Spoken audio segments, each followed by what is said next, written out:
عن موقفنا في مصر القويه. احنا في دستور 2012 احنا رفضنا دستور 2012 وقمنا بحمله لرفض هذا الدستور. المشروع الدستور من الشكل الاول ليه مشي على نفس ما بدأه دستور الاخوان في 2012.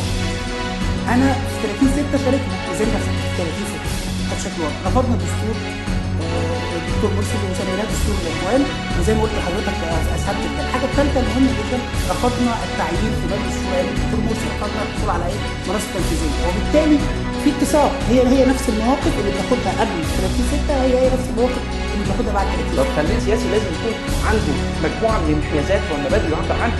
معرفه ما ينفعش ابقى عشان لمجرد ان انا سياسي اشوف الراي العام النهارده رايح يمين رفضنا الدستور ده، وما كنا ضد مقوله الدستور العجله تدور، لان عمر الدساتير العجله بتدور بالوصول لحاله من التوافق الوطني اللي تسمح بالعجله تدور. ما ينفعش، لازم يبقى ليا مبادئ وانحيازات واضحه، الناس تعرف انا على ايه. فبالتالي اللي عايز انحيازاتي يجي لي لاني واضح وموقفي ما بيتغير. استاذ عادل يمكن قبل الهوا كان بيسالني بيقول لي هو الدكتور امين مفتوح هو مؤسس الجماعه الاسلاميه ولا لا؟ وبعدين سالني تاني قال لي الدستور انتوا صوتوا عليه ولا لا؟ انتوا صوتوا عليه لا.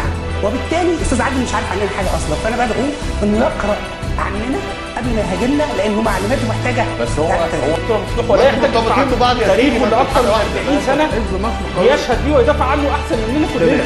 احنا بنتكلم عن قامه وطنيه انا بشكرك يقوم عليها بلد.